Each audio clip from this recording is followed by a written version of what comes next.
Well, first we start with Søren Kierkegaard, and he lived from 1813 to 1855. Right before the Civil War happens, he decides to launch a movement of a new apologetic method that he's been studying. But he lived a relatively short life, during which he was not widely known outside his native Denmark. Yet in the 20th century, he became one of the dominant influences in Western philosophy and theology, which is probably like all your starving artists to die, have all these paintings, and then you can become a millionaire off them. Yeah. So I'm sure he feels really good right about now. Well, Kierkegaard is generally regarded as the father of both religious and atheistic existentialism, which is impressive, right? He did both of them. What have we done? We've done nothing. He's done both sides of the issue, which is impressive. While evangelicals generally view Kierkegaard negatively in light of his role in the rise of modern existentialism and neo-orthodoxy religion and theology. While not denying the problematic aspect of his thoughts, our focus will be, our authors will be on explaining what many Christian thinkers have found of positive value in Kierkegaard in order to understand the appeal to Fideism. And he has written more than just this, and he does a very good job of writing. He's one that you have to take your time, but I've read a few of his articles, and they are impressive for someone of that time period too. And so our authors tell us Kierkegaard wrote most of the books for which he is now well known under pseudonyms. And so, right, fake names. And so in his one book, Concluding Unscientific Postscript, Kierkegaard explains that in his day, virtually everyone was considered a Christian. Right. So how do you talk to anybody if everybody thinks they're already a Christian, right? Right. And yet he says that Christendom fell woefully short of the true Christianity of the New Testament. And so in such a situation, Kierkegaard realized he could never get people to see the problem of attacking their status as Christians directly. He says, if it is an illusion that all are Christians, and if there is anything to be done about it, it must be done indirectly.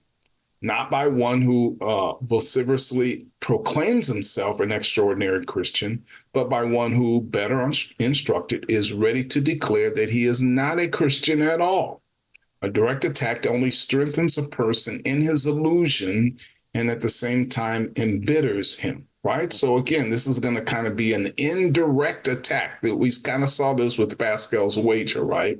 Kind of an indirect kind of apologetic is what he's after here. Right.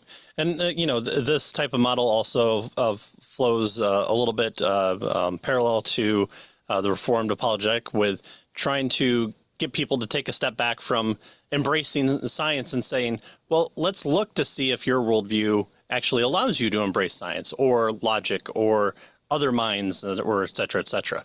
And so here he's going to try and take a step back from what he wants to push forward and say, is there a different line of argumentation that we can go down that doesn't cut somebody off because you're attacking something that they hold on to as a part of their identity. And in the 21st century, we have less of this problem, which I actually view as a positive thing. But think about from his time period up until pretty much the 1960s, is you had people say, well, of course I'm a Christian, I'm an American.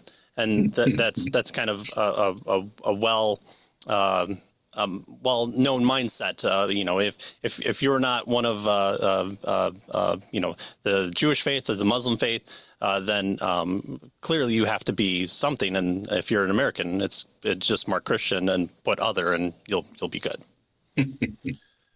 Well, we see here a kind of apologetic at work, but an unusual one in that its purpose is not to convert people of other religions to Christianity, but to convert people of the Christian religion to authentic Christian faith. That's his goal, is he wants to move people from Christian religion, the things that you do, the potlucks, and he actually wants you to listen to the Bible being preached before the potluck comes in. That's right. Then you can eat. Right. Then you get your treat. Kierkegaard is commonly, as we believe rightly, described as a Fideist. However, the context in which he advocated a Fideist approach to the truth of Christianity is all important. He was sharply opposed to the traditional defenses of Christian orthodoxy because he believed they led only to a conceited sense of intellectual triumph among philosophers and theologians and distorted the essence of the Christian faith. So he didn't want you just to, well, I believe God because, something blew up in the beginning. Therefore, I know God exists. Therefore, everyone else is wrong. And there, I'm a Christian. Good. That's right. That's right. And I'm intellectual and I'm smart and it's kind of like my belief is based on my intellectual ability, kind of intellectual works, right? Mm-hmm.